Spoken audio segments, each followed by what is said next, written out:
Par la résurrection, le Seigneur entra en possession de sa propre délivrance et de sa complète émancipation. Il n'était plus lié à un petit pays, lié au temps, lié à toutes les conditions de la vie ici-bas. Il n'était plus limité. Limité dans son propre mouvement, limité dans ses disciples, limité à tout égard. Le Seigneur a toujours aspiré à être libre, à être au large, à être affranchi. Et la résurrection a été son affranchissement. La croix, la voie pour parvenir à cette fin. Le Seigneur entra en possession de cette délivrance. Et ce fut sa complète émancipation. Il fut enfin libéré. Voyez-le maintenant, voyez le Seigneur. Il n'avait plus aucune limitation géographique. Personne pour le retenir. Il était en dehors de tout cela. Aucune limite de temps n'a pu le retenir. Aucun de ses anciens traits de limitation et d'étroitesse ne prévalait à présent. Le temps n'importait peu. Il n'importait pas même. De même pour la distance. Il était hors de ces choses.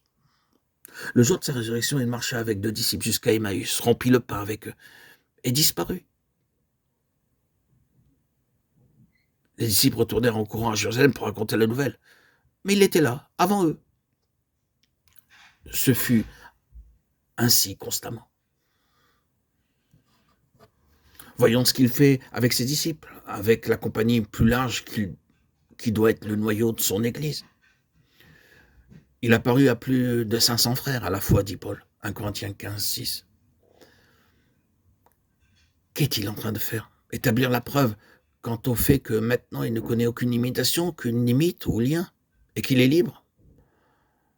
C'est là un héritage formidable pour l'Église.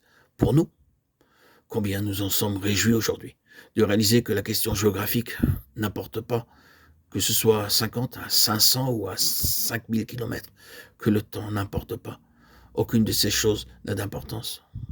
Il est libre. C'est pour l'Église une chose formidable que cela soit établi par plusieurs preuves. Et plusieurs preuves infaillibles. Même si cela ne se trouve pas dans d'autres textes, dans d'autres traductions. Les preuves infaillibles sont bien appropriées. C'est sa part. Il était non seulement venu pour proclamer sa propre délivrance et l'assurer par la croix, il y avait l'autre côté, la délivrance des siens, la délivrance des hommes et celle de l'Église. Considérez d'abord les hommes, ils étaient terriblement liés en eux-mêmes, n'est-ce pas? Ils étaient manifestement limités à tout égard, dans leur capacité pour les choses spirituelles, dans leur compréhension, dans leur intelligence spirituelle. La parole de Paul aux Corinthiens aurait très bien pu s'appliquer à eux. Vous êtes à l'étroit dans vos entrailles, de Corinthiens 6, 12. Mais considérez leur délivrance en ces jours-là. Il n'y a point de doute que cela se produisit et que cela est en train de se poursuivre. Vous pouvez voir cela se développer. Ils ont été libérés. Pensez seulement à la différence entre Pierre dans la cour du jugement et Pierre au jour de la Pentecôte.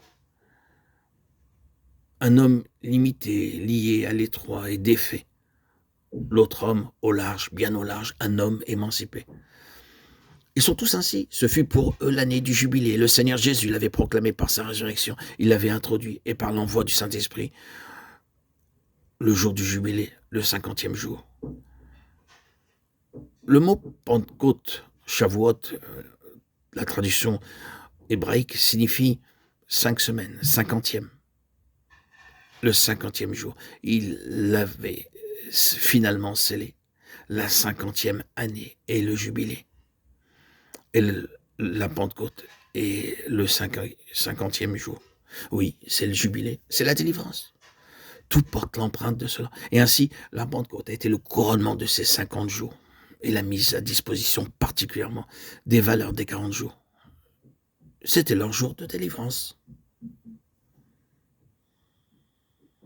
Et c'est la nôtre, aujourd'hui encore. Par la résurrection de Christ, nous sommes libres. Libres, délivrés de nos enchaînements intérieurs à l'endroit de nos entrailles, de Corinthiens 6, 12. Nous sommes par notre vie témoin de Christ. Nous avons en notre être cette preuve infaillible que Christ vit en nous, rayonne à travers nous, s'est établi en nous par son esprit que nous avons reçu. Et personne ne peut s'opposer à cette vérité, cette véracité. Tout argument, toute contradiction n'a aucun effet sur nous. Par la puissance de l'Esprit qui exerce son pouvoir sur nous et qui témoigne que Christ est vivant, ressuscité, que la Vierge Sainte Mère Marie a eu par l'Esprit Christ en son sein. Tout être humain correctement établi dans son esprit pourrait dire c'est impossible, cela ne peut être. Une femme qui enfante un enfant sans avoir de rapports conjugaux, ce n'est pas possible. Et pourtant, nous le savons. Pourquoi? L'Esprit Saint que nous avons reçu témoigne de la véracité de ce fait, de la vérité de ce fait. Ça pourrait être improbable, impossible selon la logique. Mais au-delà de toute logique, nous sommes, nous, enfants de Dieu, par cet Esprit Saint que nous avons reçu, au-delà du monde terrestre, et notre vision est céleste. Nous sommes plus de ce monde, mais du ciel. Nous vivons dans ce monde avec cette vision céleste que l'Esprit Saint nous accorde, que la croix a établi en nous par la résurrection de Christ. Oui, la Vierge Marie, la Sainte Mère de Dieu, a enfanté Christ par le Saint-Esprit. Et nous le savons, c'est non seulement une assurance, mais en nous, tellement intégré de manière infaillible, puissante. Le Christ nous a délivrés par son esprit de tout doute, de toute incertitude. Nous sommes dans la confiance. Vivre en compagnie de Christ, ce qui m'est arrivé le 26 septembre 2019 fut pour moi le plus beau des cadeaux. Vivre de sa présence en permanence. Moi qui ai vécu plus de 34 ans, victime de ma bipolarité, de médicaments, d'hospitalisation, victime de mon judaïsme qui m'a donné une servitude terrible et à laquelle je croyais suivre en toute liberté.